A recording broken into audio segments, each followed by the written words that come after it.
Well, folks, welcome to what I would consider an extremely special edition of the Noble Man podcast. I have a men's ministry expert with me by the name of Dr. Michelle Watson Canfield, and I'll tell you a little bit of her story here, but you're going to love this episode. Michelle, welcome to the Noble Man podcast. Again, you've been with us before, but this is a special time. Oh, my goodness. I've been counting down the days, the hours, and the minutes to join you. It's so much fun. Well, let me tell you why this is special. Our daughter is going to get married in just over 3 weeks. And Michelle Watson Canfield, Dr. Michelle Watson, is known as the Dad Whisperer. She is an expert in men's ministry because she started the Abba Project and really began to understand that investing in fathers of daughters is a unique niche in men's ministry. So she's the only woman who's spoken, as far as I know, at the NCMM conferences as a speaker and in many other places. So I'm going to let her tell you how she got to this place professionally and what she sees as the value of investing in fathers of daughters. So kick us off, Michelle, with some background on yourself and your ministry. Sure. Well, first of all, Mike, you and I was trying to think, we've known each other at least a decade, right? Yeah, probably 10 years plus, yeah. We go so far back in sharing hearts and ministry, and right. I just want to start by saying you are the best of the best. You are a man who walks his talk, and I've known you long enough to know you're the real deal. So it is my honor to have this conversation with you today in preparation for giving your daughter away. And so I just want to start there before I say anything about myself. Thank you for the work you're doing, continue to do. And I just adore you at a heart level as my brother. So that said, now to me and my quick story. So it is crazy to have a woman in men's ministry. We're not going to lie. It's a crazy assignment. So this all started, I'm the oldest daughter of 4 girls. So my poor dad never got his son until marriage, till the father of the bride giving away daughters, all 4 of us. And when I look back at how I ended up here, long story short, I did my own counseling journey on my woundedness, mostly from a grandfather who violated me, and that led me after Bible college. I'm a pastor's daughter, into my own healing journey. And coming out of that, it kind of wiped out my 30s when I would have gotten married. You know, so many of my friends were getting married in those years. But I look back now and see God's wisdom for me in allowing me then to do my own healing work, and said, I've got to do this. I got to come alongside others, because I'd been mentoring and counseling women.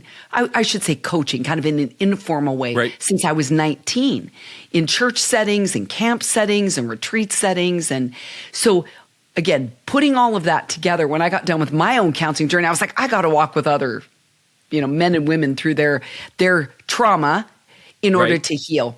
So now, mind you, at this point, I'm 49 years old. I've been in private practice as a clinician, mental health, for, at that point, a number of years.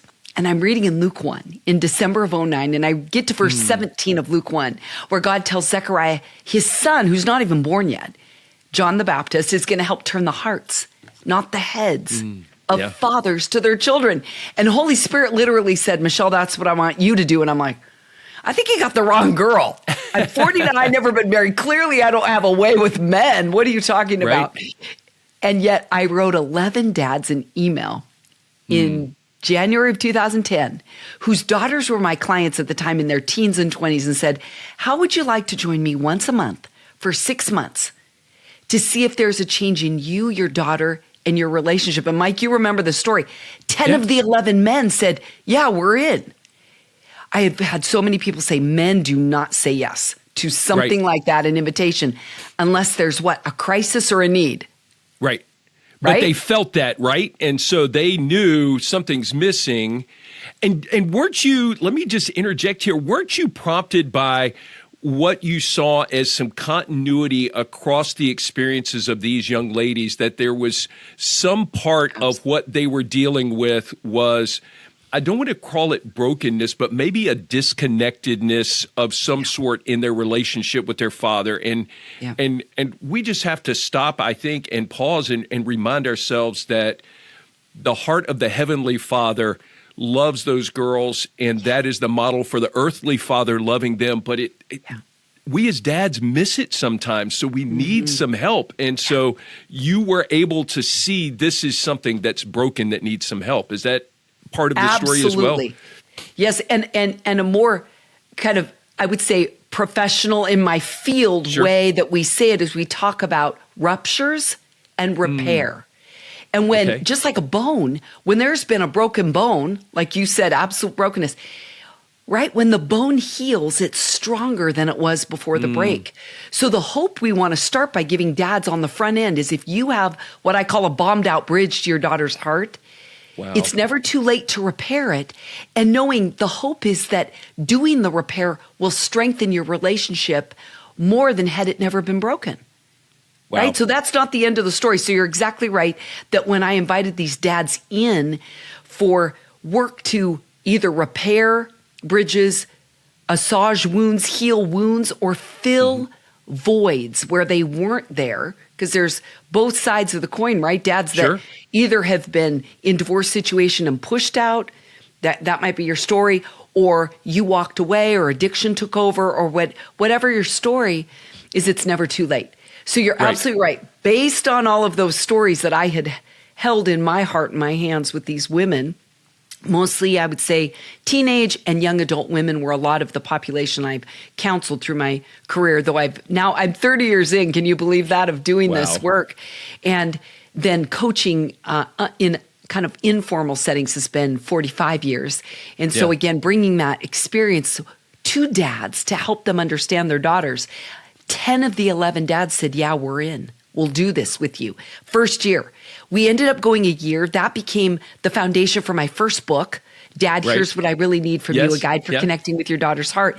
And then again, born out of the work with dads, where I gave them questions to ask their daughters every month, because I want to equip men to lead. Because I think it's easy to abdicate leadership to the youth pastor, the coach, the mentor, the counselor. I'm like, no, Dad, it's on you. Biblically, God's called you to lead. And just like me, I didn't feel equipped or qualified to step into this. You don't feel equipped or qualified. But let's join together with resources like at Noble Men, work I do with the Abba Project. I'm going to actually relaunch it as an online forum in the fall. Oh, wow. So very cool. I always did in person, have taken a hiatus to, let's just add this little caveat. I got married at the age of 60 for the first time. 6 years ago this month, married the man who wrote the foreword to my first book, Dr. Ken Canfield. His wife died in 19. We never dated. God led us together. Talk about a father of the bride. My dad gave me away at the age of 82. And for the first time, first marriage. That's so and cool. Now our 20th grandbaby is on the way. So you may be a dad listening that says, my daughter has also been an older single. Yes. And you're stepping in that role to fill a place in her heart while she's waiting for her husband to come too. So there's all sides of this conversation that you and I are covering today from different vantage points personally, and also you've done it ministry-wise and professionally. Yeah. Wow. So there's so much here. And I just, it occurs to me as you're talking about repairs and redemption, this is gospel work. And it is our Father, ultimate Heavenly Father, is in the redemption business and the restoration business. And so he wants us to see that relationship with him restored personally, but his example to us also helps us understand the work that we must do or that we can do to make sure that we have a healthy and holy relationship with our children, and especially in this context, fathers to daughters. And so it really is gospel work, restoring right relationship, and we can't do that without the help of Jesus. So we need to understand grace and forgiveness and spiritual blessings that come out of that. And so it's holy, redemptive gospel work that you do, Michelle. And so it's just beautiful. It's good for us to be reminded of the source of this. It's God's idea to resolve these issues and to repair these blown up bridges. And that's the work he wants to do in all of our lives. Yeah. And let's remember there's only one perfect father. Right. And it's not you. Yeah. It's not any of us. It's, but I say to you as fathers, is starting with that foundation of clarity and wisdom and truth. Yeah. This isn't about you being perfect, but it's about being present. And as you just said about it being redemptive work, it does involve humility to the repair work. The prerequisite is humility, where you come to your daughter or your son, and I would say especially if you're a dad whose daughter is not married yet, and you're doing this handoff, which is where Mike is at. Ask your daughter this question. Also works for sons, but tell me if there's any unfinished business between us. Wow. Is there anything that I need to ask forgiveness for? Maybe something you don't know you did that's still festering in her heart is one of the best gifts you can give your daughter before marriage. Wow. Whether it's the week before, 3 weeks before, where you are, 3 years before, is keep that portal clean. Because if you come with humility and say, I won't get angry and I won't get defensive, but I want to hear how I've impacted your heart, that will give your daughter permission to enter into marriage with a cleaned out heart, an open heart, and a healed heart. Oh, that's beautiful. Wow. So we're right here. You've got one good takeaway already, a question to ask your daughter. Man, great stuff. Well, let me twist this just a little bit, because the thing that makes this episode of the podcast so special is that some of you who follow the podcast and our ministry know that we have 4 kids. We've got 3 sons and a daughter. Our sons are all married. The middle son got married in April. We've got 3 grandchildren and another one on the way in September, trying to get to 20 like Michelle and Ken. But in just over 3 weeks from the recording of this podcast, our daughter Hannah will get married. And I can't tell you how many times I stood in front of men's conferences, Michelle, and talked about my family and said that I've got 3 sons and we're trying to raise them to be godly men. And then I believe that there will be a day coming in the future where the doors will open on the back of a church, and that's when I begin to weep. Guys, you're gonna encounter me crying. I would expect and pray for and long for the day when the doors would open at the back of a church. My daughter would be on my arm. Yeah. And I would walk her down the aisle and place her hand in the hand of a man who I did not raise. Yeah. And so I'm trusting you guys to raise some good, godly men. And I'm excited about the fact that on June the 27th, I will walk her down the aisle and place her hand in the hand of a young man that I'm extremely proud of. Grateful for the work that God has done in his life and continues to do, and the way he is preparing to lead my daughter well. But what I've asked you to do is, you can already see I'm a righteous mess. It won't be long, guys. If you're watching this on YouTube, I carry, much to the chagrin of my wife and my daughter, I carry around a red bandana as a handkerchief. So if you watch this, you're very likely to see me pull out that red bandana and wipe my eyes and my nose. And so what I've asked Michelle to do is, as a counselor, as a professional in this world, just walk me through some preparation as a dad about to give his daughter away. How do I prepare my heart? Yeah. As I'm crying with you. Yeah. Let's all get Kleenexes out. First of all, that's how we prepare. Get the Kleenex box out. Yeah. And you know what, folks? I am not ashamed of these tears, because what it says to my wife and my daughter and to other men, to my son-in-law, is that this is deeply heartfelt. Yes. It is real. Yeah. I am, it's hard to give her away. It would be harder to keep her.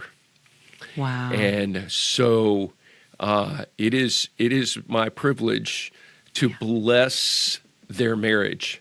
Yes. And to pray for them and pray over them. I'll start with a funny story, and then you take off, Michelle. Take us wherever you want to. But I remember I was at church one Sunday. Hannah was probably 5 years old, and her Sunday school teacher came to me and said, "Mike, I just have a funny story to tell you about Hannah."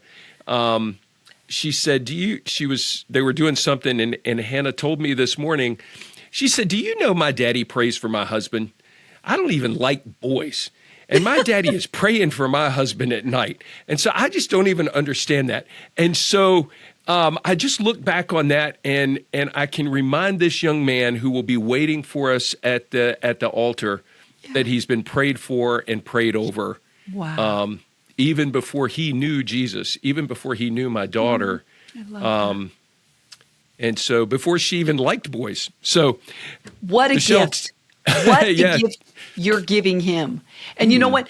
It also reminds me, I remember reading the story or hearing the story of a dad who said his daughter was 6 years old and lost her first tooth. And he was crying that she was growing up so fast. And you're telling a story about it, because I thought to myself, imagine when he's walking his daughter down. If this is for the tooth, imagine giving her away. Yeah. And here you are remembering. I mean, would you say, because I'm going to ask you questions today. I love that you're like, we're going to flip this around. Yeah. Is how fast has it gone? I mean, is it like a blink in some ways that she was 5 and telling her Sunday school teacher this, and now 21 and you're walking her down the aisle? Or would you say, no, it's felt like a rich, long season from then to now? Well, so I'm gonna split it, because I do think it's been rich, but it does feel like it's been brief. Mm-hmm. And so I think the way I would have to answer that is that we have tried to be intentional with investing in our kids in very strategic ways. And so I'm grateful that we have rich memories of time spent together and little inside jokes and daddy-daughter dates at various times. And so when I look back, it feels like the time has flown, but there are rich stops along the journey that I can stop and dwell on and remember, and just hold on to those memories for what we've experienced. I love that. So go ahead. Go ahead. No, go ahead. I've told some dads, speaking of age 5, in the Abba Project, that if you are in a tough place with your daughter, she's maybe getting ready to marry a man you don't want her to marry, or she's not letting you into that part of her life and your heart is hurting and you want to be where Mike is at, saying, I want to be included and be the dad to walk her down the aisle, is that you can print off a picture of her when she was 5.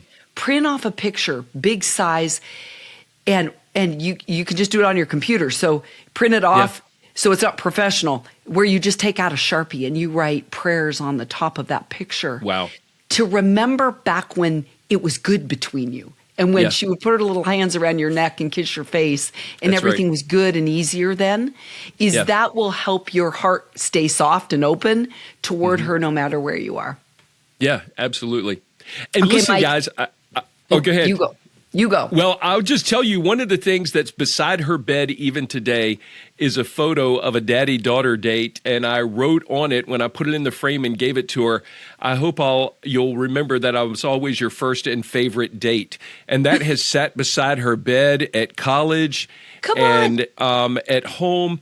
And so if your daughter is 5, then make sure you make those investments now, because 16 or 20 years from now, man, to have those markers is incredibly important. You are not too busy, Dad, to invest in her little preschool or elementary school life. And I think the cool thing about where we're at as a culture now is dad-daughter dates or daddy-daughter dates are much more common now. In fact, our church does a whole event, right? A lot of them do that now to support dads in these kinds of events.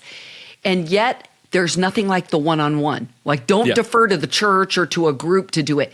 It's on you, Dad, to initiate. And, I did a Father of the Bride interview with a friend of mine who's a Nike shoe designer. This is back in Portland, because I've been doing my Dad Whisperer podcast now for 10 years, if you can believe it. Wow. And I was looking back at my notes. You and I talked about this a little bit, but one of the things I asked Toby, it was on the backside of him already walking his only daughter with 2 older brothers down the aisle. And what would you say to yourself or other dads looking back? And he said that very thing is, I wish I would have started the dates with her younger, when she was younger. Yeah. He said, I didn't really get it till I did the Abba Project and started doing this with her in her late teens. So I think that might be, again, another practical action step for a dad today to say, do what Mike did, go get the frame of a daddy-daughter date and write a note on it. She'll keep it forever. She'll treasure it. Yeah. And so I think marking those times in such an intentional way is one of the things that I mean when I say you walk your talk. Right. Okay, you got to start, Mike. Before we even get into other questions, I want to ask you, you've got to tell the vase story for dads who haven't heard it. Yeah, this was crazy. So the young man that Hannah is marrying, we had not met. She met him during her freshman year of college. And so we were going to pick her up at Thanksgiving, and it was going to be our first opportunity to meet this young man. And obviously her heart was quite tender toward him, but I wanted to make sure that there was a very specific message to him about our desire for him to care for her, to protect her, to cherish her, even at that stage of the relationship. And I was trying to think, how do I do this? And I'm an object lesson guy. I teach men, and so I actually went to Macy's, and I picked out a Waterford crystal vase, and I flipped it over, and the price on it was $125. I mean, it really looks like an iced tea glass. And so I went to the counter, and they had, actually before Thanksgiving, so they had an early Black Friday sale. I paid $100 for a Waterford crystal vase at Macy's. Came in this canister wrapped up in foam and all this stuff. And we're sitting at dinner. I just met this young man, and I asked him what he found attractive about our daughter, just engage in conversation. Hannah's sitting with him, Stacy's in my side of the booth, and neither of them knew this was about to happen, but he was answering the question. And I said, well, I have something I'd like to give you. And I left, and I went out to the car, so that was rather dramatic. I come back with this canister and open it up, and I said, Cayman, there is no way that you could possibly understand where you are in life, how dear this young lady is to me and her mom, and how much we treasure her and value her. And I wanted to give you something that would make you remember how we treasure her and how I hope you will treasure her in this relationship. And so I pulled out this vase, and I said, I paid a lot of money for this vase. I could have gone to Walmart and got a glass vase. I could have gone to a thrift store and gotten a vase. I said, probably somebody would have given me one, but I could have done this on the cheap, but I didn't. I paid a lot of money for this vase. And I want you to see it as a representation of how much we treasure her and how precious she is, because it's real crystal. So as long as you're dating my daughter, I would like for you to display this in your room, on your dresser, on a bookshelf. But I want you to be mindful of how precious she is and how we expect you to protect her. I'm not giving you a plastic tumbler or a ceramic coffee mug. I'm giving you a crystal vase and trusting you with it. And so that's a symbol of how we care for her, even as you're dating at this stage. And he looked at me and he said, Mr. Young, I don't even want to touch that thing. I said, now you get it. That's it. You have got the message, buddy. And so, so that crystal vase story, Hannah gets a little embarrassed when I tell it, but as she prepares for the wedding, I've asked her to make sure that it's at the wedding with flowers in it. Yeah. Ooh. Because he's been holding on to that vase for nearly 3 years now. Wow. And so that vase will be displayed at the wedding with precious cut flowers in it as a symbol of how he has cherished her in this season. And it's been a rocky road. The interesting thing is he broke up with her the week after I gave him the vase, and he said, I can't do this. I don't understand how to move forward with this. And so, man, he has grown so much in his understanding of what it means to lead her and love her and care for her. and become a spiritual leader in their relationship and in their marriage. So God's done a work even through that vase. And so, it's Has he ever said anything to you in the 3 years, just between you man to man, about the vase, or has it sort of been in the background? Well, it's kind of been in the background, but when he asked me to marry her, we talked about the fact that he's still got the vase, and he sees it every day, and he doesn't touch it much. He dusts it off, but it was in his room at his apartment, and so we talked about that. I mean, he understood. I think it gave him a deep appreciation for how we cared for her, and it helped him to see, okay, I need to care for her this way. Right. So, powerful metaphor. And I think I also want to underscore the fact that you took the initiative to lead in front of Hannah. Because I think sometimes I know that dads meet with the potential son-in-law, potential suitor ahead of time, man to man. Like Ken did that with he has 2 daughters. Right. 3 daughters, 2 sons. So he did this with 3 suitors that married his daughters, where they had 7 one-on-one meetings ahead of time. Right. And he's written on this and, founded the National Center for Fathering. So he's got a keen insight into men's minds and needs. And so he's also told that story. But I was just talking to him today. Like, Ken, is there anything you would say in prep for Mike and I having this conversation? Because I said, what do you do? And this isn't necessarily his story, but what do you do when you're a dad that doesn't want your son to marry your daughter? Because you see the flaws and you look in a different way, right, as to the things. So I want to ask you about that in a minute. I'm going to give you a prep. But what he said is, pray it, don't say it. He goes, those things, because what I'd said to him is like, anything you say can and will be used against you. She'll remember the things that you said, that you see, that you don't like about him, and she'll bond more to him. Ken reminded me of that today. She'll go more to him. And I remember I was in a dating relationship from 28 to 30 with a guy that was the earring in the band. We did youth ministry together. We were in a Christian band together. And my parents did not like him. And so the more they went against him, the more I bonded with him. Right. And so finally, it was on their knees, especially my mom's prayers, that I believe broke us up, that awakened me. So if you're a dad listening that says, I think he's going to drop that vase and I don't want to entrust him with it, the sad thing is you don't get to make that call.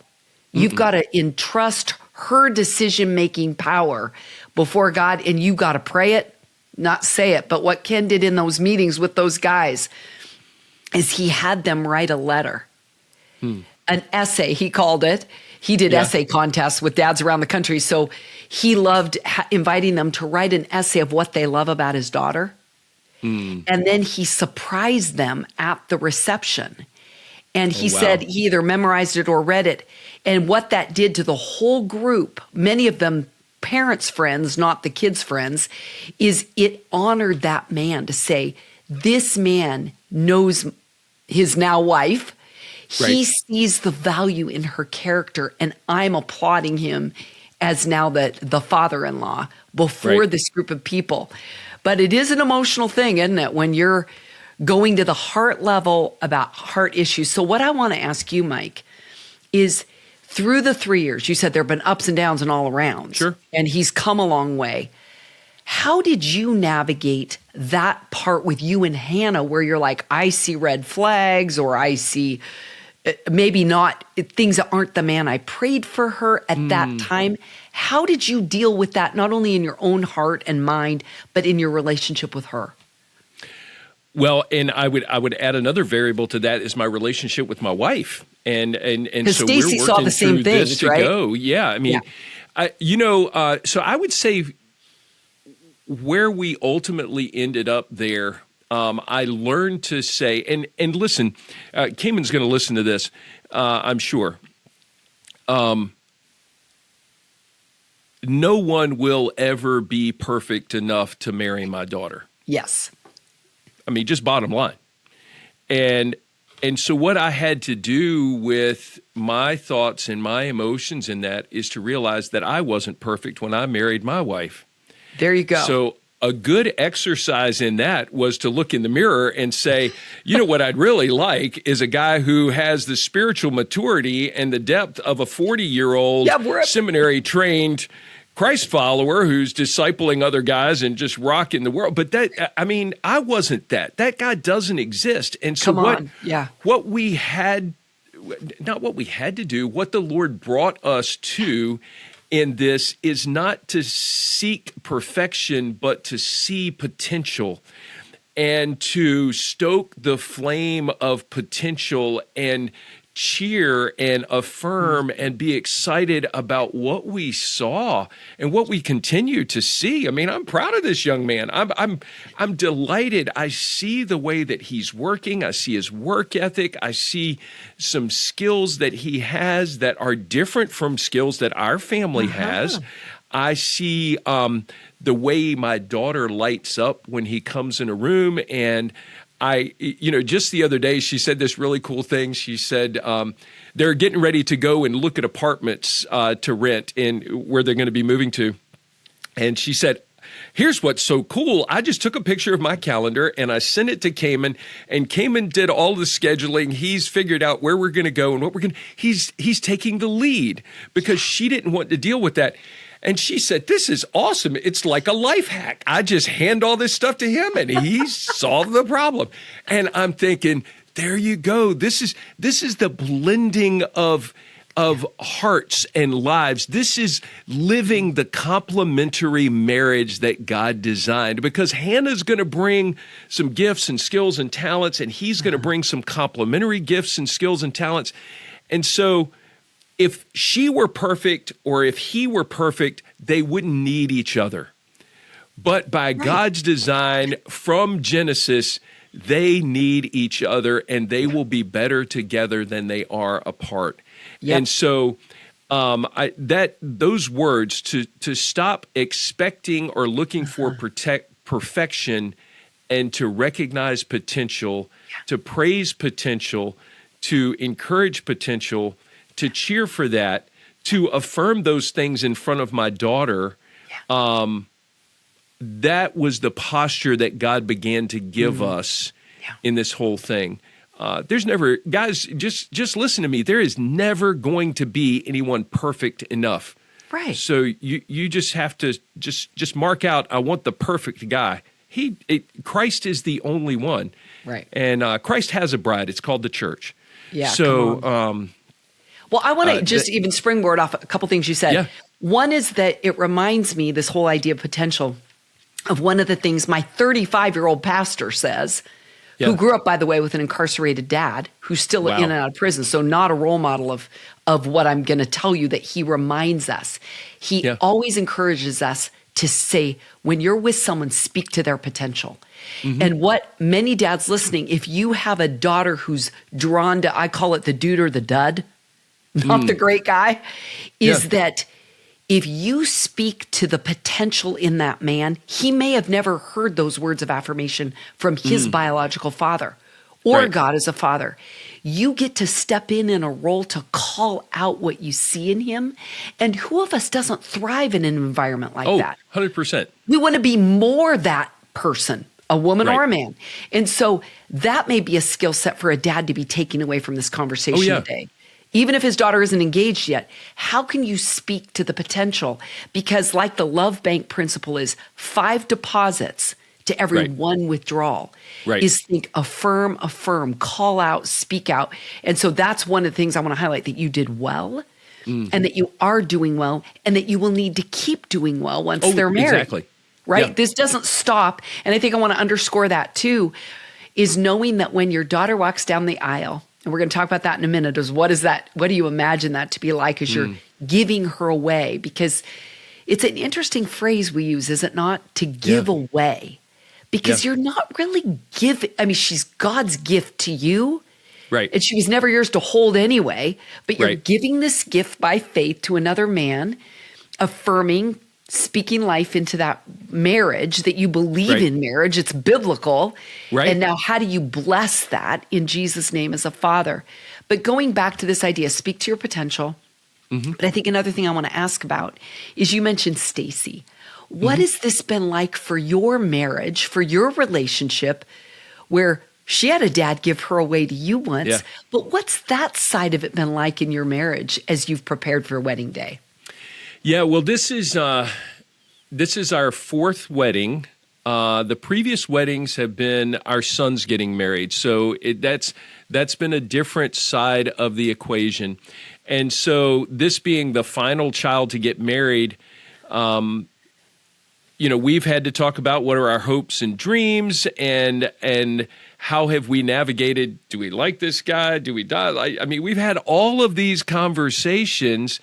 And so it's brought us closer together as we have cheered for each other and reminded each other of things to think, guarded thoughts. How do we take thoughts captive?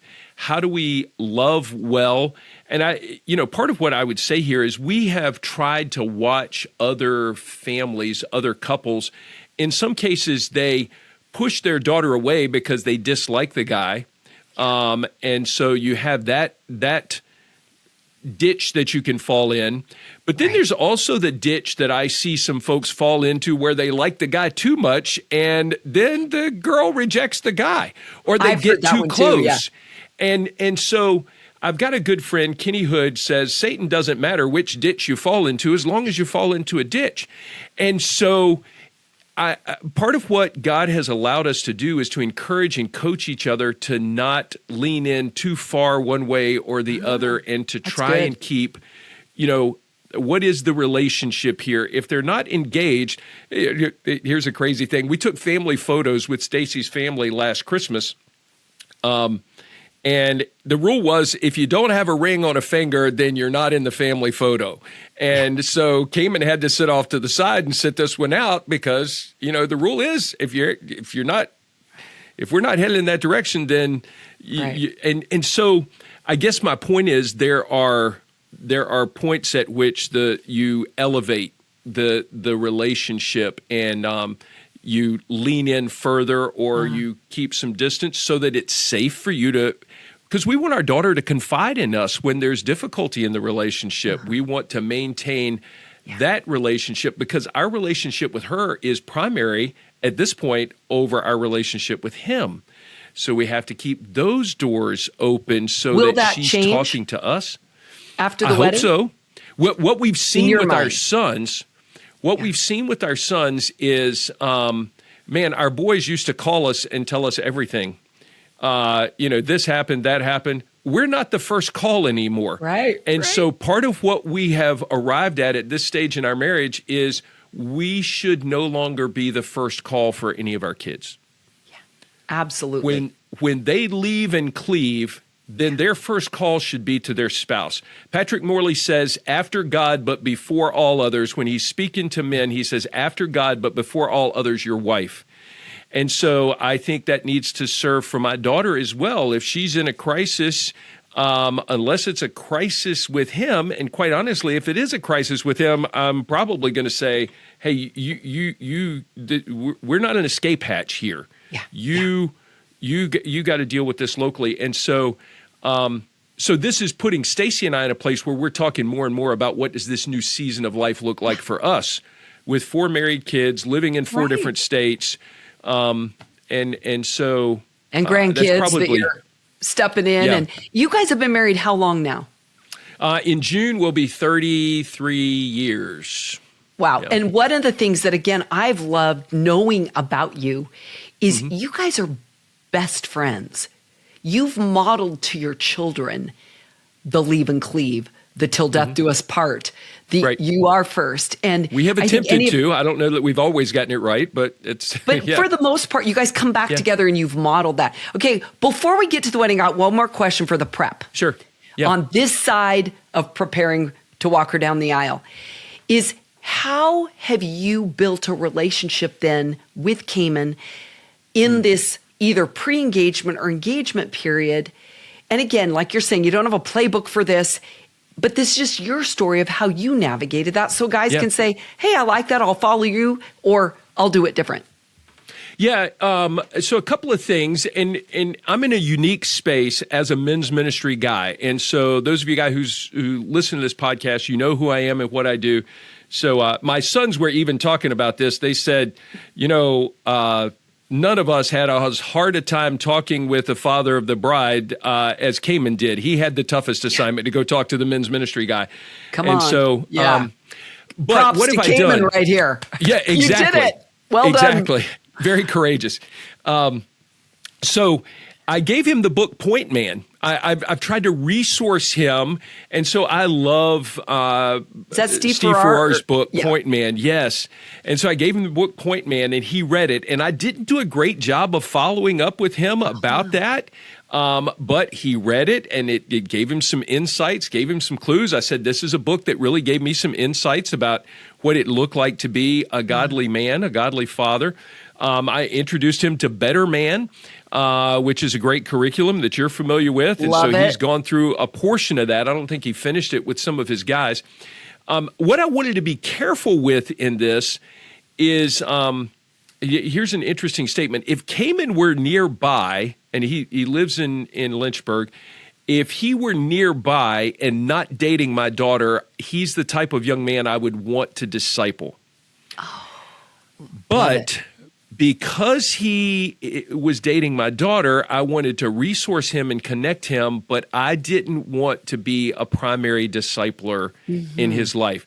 Now, that may be right or wrong. I don't know. That's the way I read it, because I didn't want to develop affinity with him at this point Apart from would be apart from her and would potentially compromise my relationship with her. So my prayer was that he would have other men who would speak into his life and coach him and encourage him. And it happened? So, God answered that prayer? Yes, he's had some seasoned men. I think he wishes there had been more, and so that's part of what we're praying about their marriage, that they'll encounter some great folks that will invest in them in their marriage as they're living in another state. He's connected with some guys, goes to Bible study with some guys at his church, and some of those things. So he really has stepped up and has grown and has matured, and it's been fun to pray for that and to see it happen. Yeah, I love that. I will say another thing that I did. You know that we do conferences, men's conferences, and Hannah works at our conferences. All of our kids have been involved in the ministry. And so she told Cayman, we had 3 conferences this spring. She told Cayman that part of the responsibility of our family is you have to come and work at the conferences. So he came to all 3 conferences in the spring. And it was really interesting, and this may break me up too, but so at the first conference, he was assigned to help with the guy who does lunch and snacks. So he was on the move all the time. And I told that guy, I said, listen, you got to lighten up on the guy because I need him to be exposed to the speakers and the content. And so at the next conference, he got a little bit more exposure. Well, the third conference, I noticed that he came in during the first session of the day in the morning. He came in and he had been helping, serving, which he does graciously and gratefully and just with great work ethic. He came in during the worship time and sat in a back corner. And so while the team was leading worship, I went over, I saw him, and I said, Cayman, will you come with me and sit with me? And so I always sit on the front row, and I sit with the keynote speakers, and I MC the day because it's my responsibility of the conference. And when I brought him up to the front, I said, would you sit here with me because this is where my sons sit? And so what I did was invite him into sonship. You totally did.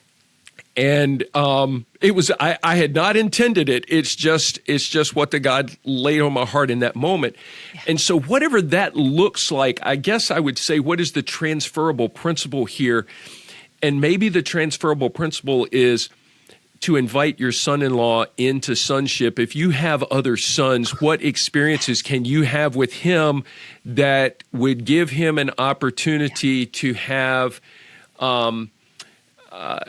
common stories with your biological son so that he becomes part of the family, that he's not an outsider. So how do you invite him to become an insider in your family, to be part of the family story? And so that blessed my heart. I think it blessed him because he said, man, I got to talk to the keynote speaker. I got to, and so he became an insider. From the back row to the front row, you're saying, this is my son. In him I'm well pleased. Exactly. Listen. And I mean, like I said, it wasn't planned. It's just what the Lord prompted me to do. And so I think the transferable principle is to invite a son-in-law into sonship in your family. Oh my goodness. Here I said I was going to get into the wedding part, but I've got, in Venusian fashion, where we always have more words. You mentioned earlier, you said Cayman will probably listen to this conversation. Yeah.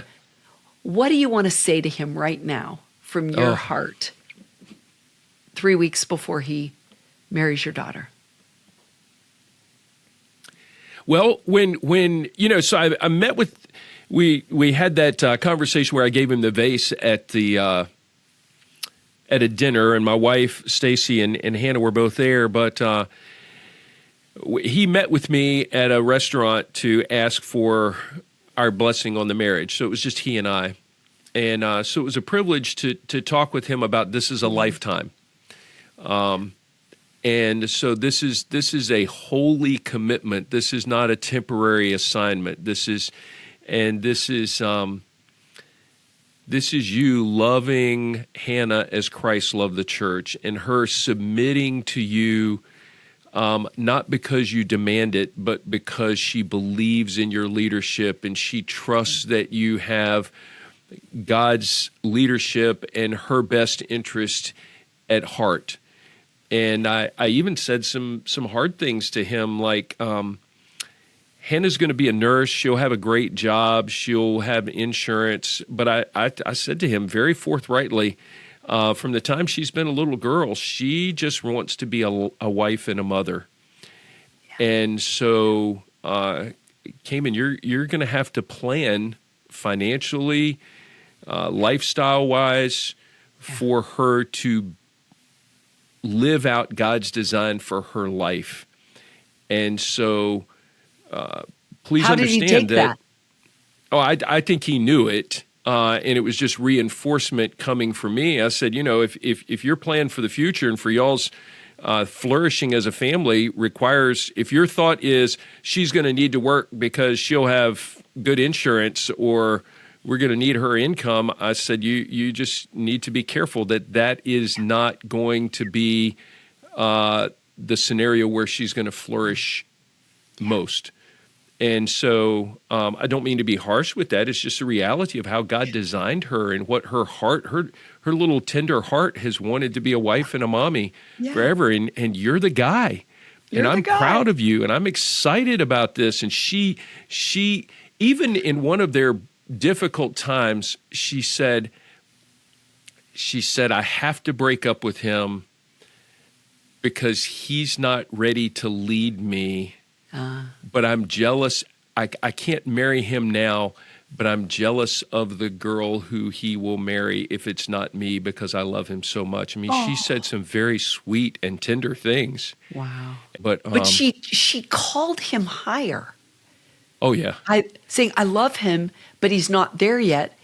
But on the other hand, what I'm hearing that is so powerful in what you're saying is that was a way to speak to his potential.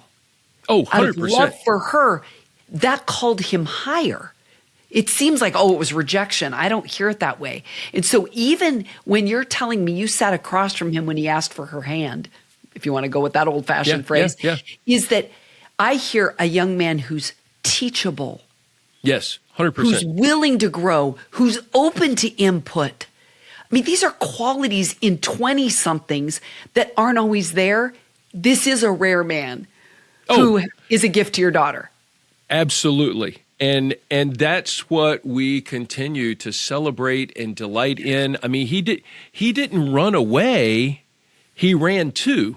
There's some people who run away from the challenge of commitment and responsibility. What I've seen in this man is he says, I need to grow in my skills and my capacity, and I'm going to do that, and I'm going to run to the challenge and to the commitment and to the responsibility, and I'm going to shoulder the load because I love her so much. You know who this sounds like? His father-in-law. Well, I don't know about that. But you run toward things, Mike. You don't run away from the hard. She's that's what we want to do. Man with qualities like her dad. And I mean, what's so interesting in a powerful way about our conversation is you and I thought we were going to be talking about the wedding day. We're going to talk about what is it like to have those doors open where the tears come and you're walking her down the aisle and looking at the vase with the flowers. But I think the significant thing to highlight here is that's a day. This is preparing her for a marriage, not a wedding. And the fault, I really will say, among women from the time we're little, we're dressing up like the bride. Right. We're having our dolls get married. And not all girls, but I'd say the majority. And it's about the wedding day. Right. And you and I are old enough to know that's a blip on the calendar. Exactly. Everything we're talking about here today is about relational deposits, integrity, character issues that are so much bigger than a wedding day. So I don't think it's coincidence or random that that's what we're highlighting is process to get here. Growth, relational deposits, challenging someone to grow, loving someone through the ups and downs. And I think of a piece you highlighted today that I've literally never thought of. I mean, this was a takeaway for me, is a parent, a dad saying, I want to follow the lead of my daughter. I don't want to overcommit to this guy relationally. I got to pace with her and hold back. And now, though, you get to be full throttle, like investing in this man when they're married. But that's a really wise stance for a father of the bride to have. That's really well done. So let's transition now to 3 weeks from now, as you envision this day. What does it feel like as a dad to say to yourself, I've prepared her for this. She's wanted to be married from the time she was little, even when she didn't like boys. She's known you and Stacy have prayed, but we're talking about father of bride, that her dad has prayed for the man she would marry. It's here. What can you say from the overflow of a grateful heart, a tender heart? What does this feel like as a dad on this side of it to go, this is here, this is happening? You know, there's no fear. I know dads who have fear of these days and anxiety about it. I'm not anxious about it. I really do think my emotion is joy, and my tears are not disappointment or discouragement or any of those things. It's just the overwhelming picture of the privilege it has been to share moments with this young lady and to recognize that there's someone else who's going to share the special moments. There's someone else who's going to have the inside stories with her. We'll still have some, but still, like you said, you won't be the first call. What does that feel like to go, I'm transitioning, you're saying to yourself, where I won't be the first call, or I won't be the one to hold her heart in the same way? You know what? I think, Michelle, the best thing for me to say is that it feels right. Okay. Even if it's tender and there's some, is there some sad in there in the release or no? Oh, it's sad. It's hard, but it's also holy. It's right. Like you said, holy and right. It's right. And I shared this with you as we were talking about this. I just marvel. This was a new thought for me.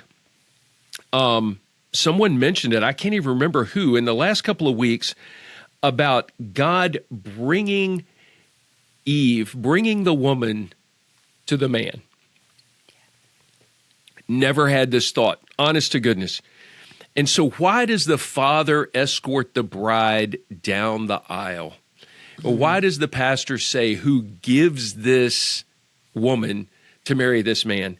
Well, it's Genesis 2:22. It says, and the rib that the Lord God had taken from the man, he made into a woman and brought her to a man. This is this is the pinnacle of creation. Yes. This is the ultimate. God, Creator God, in his infinite wisdom, has made a man who was incomplete. And from that man, he took a rib. Wow. And he made a woman who was his complete and perfect complement. And then it's in the ESV, it says, and he brought her to the man. Stacy and I have had the wonderful privilege of raising a woman. She's not a little girl. Yeah. She's my daughter, but she's not my little daughter. She's a woman. Yeah. And so now I have the distinct privilege to prepare emotionally, mentally, spiritually, physically to see those doors open and bring a woman to a man so that they can be more together than they could separately. Yeah. And it is a moment, you've talked about that, it is a moment, there's my red bandana. There's your red bandana. It is a moment that leads to a lifetime, but it's a holy covenantal moment, this marriage that signals it's not. See, I think about commencement. We just finished up graduation season, and commencement, we get it so backwards because we think about commencement being the end of my education, and commencement means to begin. And so a wedding is not the end of our time with a daughter. It's the beginning of our time with a married couple that we now get to pray over and encourage and delight in. And so it's not the end, it's the beginning. And so we have a tendency, I think, as parents to see it as the end of things that we love. But if we could see it as the beginning of new things, so that's what I am wrestling, trying to tell my heart, that the Lord has brought us to this place. Our work is done. Our time is up in this role. In this chapter. Now we have a new responsibility, a new privilege, a new opportunity. Very important, but different. And I just thought of something, Mike, that I've never thought of, because you talked about this new insight about, from Genesis about bringing her to him, which is so profoundly beautiful. Is I think about in my wedding, because I was 60 and, we were kind of me and my parents with being single so long. It was kind of we were the three musketeers. And so I wanted my mom to also walk on my left side with my dad on my right. And I can remember my dad saying, go slower, go slower. And I wish now I had gone slower like he had wanted me to, because it goes so fast, like a blink. But here's the download I just got that I've never thought of. My goodness, I'm going to start crying if I go here. For you. But you know how a woman gives her body to carry a baby? She carried Hannah. Right. And her gift to the Lord, just like Hannah in the Bible, was to birth this baby, to give her away, to say she's now not a part of my body anymore. Right.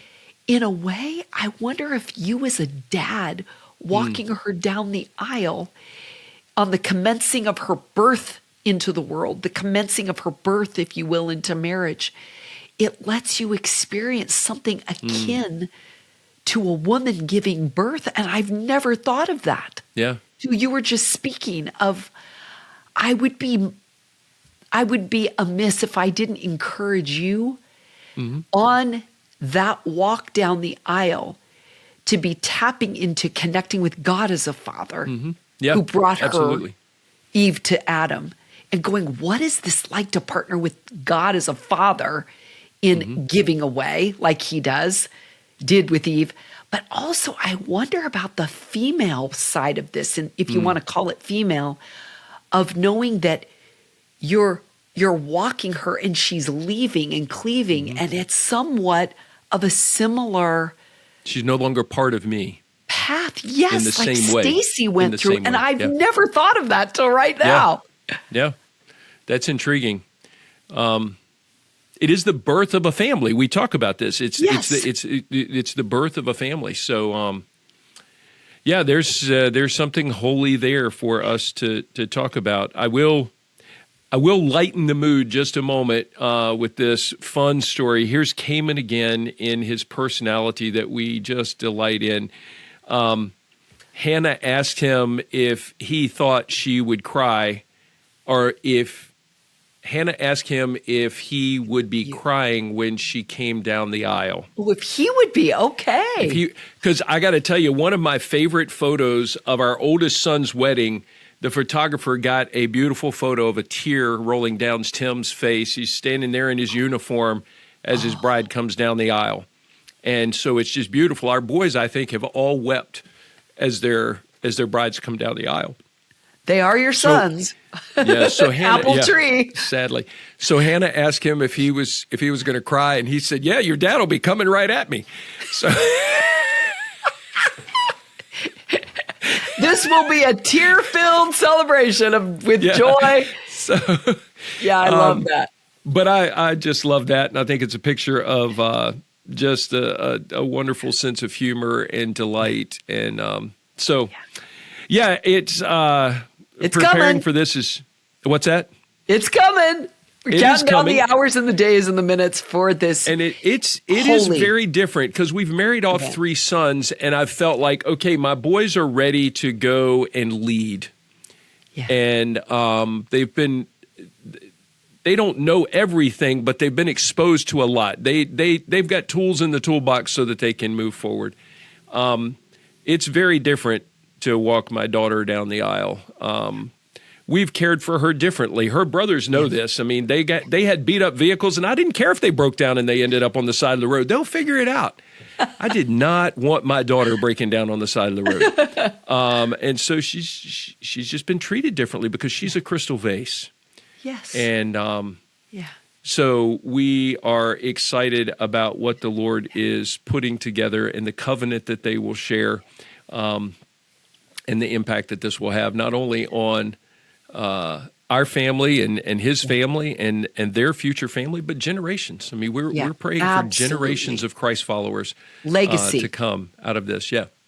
This is holy. You know, the last question I'll ask you, unless anything comes up for you or anything else you want to say, but is if you could imagine right now that she was sitting across from you, and she's preparing within her spirit, her heart, even her body, right? This is life-changing. She's one, 2 are becoming one. Right. And it's next to salvation, the biggest choice she could ever make in her life, right? This is it. What do you want to say as a dad to your daughter right now before that holy day takes place? You know, I think that the key to what I would say to her is that the Lord has to be her primary relationship, and she has to love the Word and be in the Word, and that we want to see that be the truth for Cayman as well, and for them to love God before they love each other. Because if they can get that right, then other things will fall in place. And so there's this sense that you want to talk about their relationship, but if their relationship is not subservient to, if their personal human relationship is not subservient to the holiness of their relationship with Father God and Christ Jesus and the Holy Spirit filling their lives, then everything on the human level is going to be hard. But if they can keep the unseen realm, if they can keep those things right, then everything else will flow down from that. Like that triangle, they're here exactly. On each, we talk about that with marriage. Becoming closer. So that's, I think that's the key is will you be focused on keeping Christ at the center of what you're doing? You know, love God and then love Him. Yeah. Love God and love Him. If you'd be okay what I was just thinking as you were sharing, would you be okay if I said something from my heart to hers? Oh, sure.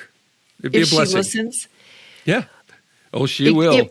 It falls in line with what you just said, but it's something that I wouldn't say someone taught me this, but it's something I've learned as still a relatively newlywed, 6 years only. But is that when everything in you wants to put a wall up when you're hurt and to turn away, I think this goes back again to Genesis and the curse, is that we're going to turn to relationships for fulfillment. There'll be pain in childbirth and men turn to work. But when your relationship is out of sync and you want to turn away because you don't want to be hurt again, or you want him to know how much you're hurt, make a conscious decision every time to turn back toward him. Wow. Yeah. You can't do it in your own power, but it will allow for there to be faster amends made. And oftentimes, like you talked about fixing your eyes on the Lord, a lot of times when I'm hurt and I turn back to Ken, I do it as an act of worship to the Lord because I'm still hurting, or I don't feel, and thankfully, Ken and I are in a place with enough maturity. This doesn't happen a lot. Right. But it happens enough that I'm like, I have to do work within myself to walk out a holy marriage, to say, when I want to turn away, out of obedience to and worship to the Lord, I turn back toward. Right. And it has helped keep my heart open. And I would say that's something I've learned in marriage that I would love to pass on to you as a new bride. So, oh my goodness, Mike, this has been such a fun, we talked about the word rich at the beginning with your history with her. What are you taking away from this conversation? I have so much to be thankful for.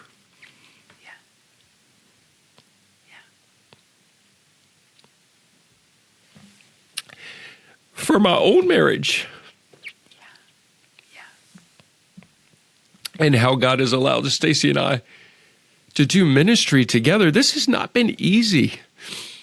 For 21 years now, we've dealt with the challenges of ministry and raising kids, a house full of kids, and our home has been a haven for other kids to come and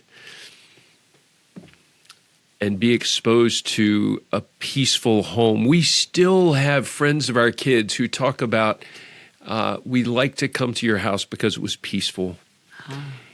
And so I'm just so grateful that Stacy and I have had the privilege to see our kids walk with the Lord, choose to walk with the Lord, then marry spouses who are also walking with the Lord.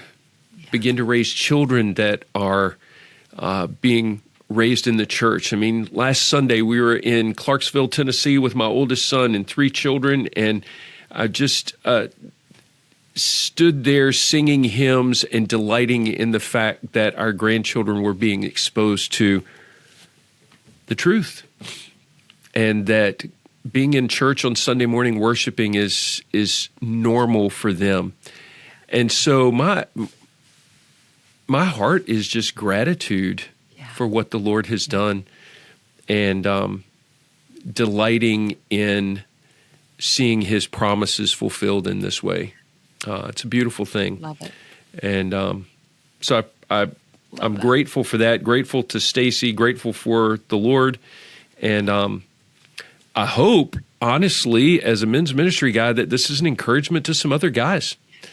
And even to some daughters that will be blessed by our conversation. So thank you for taking time to do this with me, Michelle. This has been a blessing, and it's been helpful. It's prepared me in different ways. I'll have some unique conversations with Hannah and with Stacy in the remaining weeks, and with Cayman probably. So I love it. Thank you so much for having me join you. It's always a privilege to connect with you as my heart friend and brother. Yeah. Amen.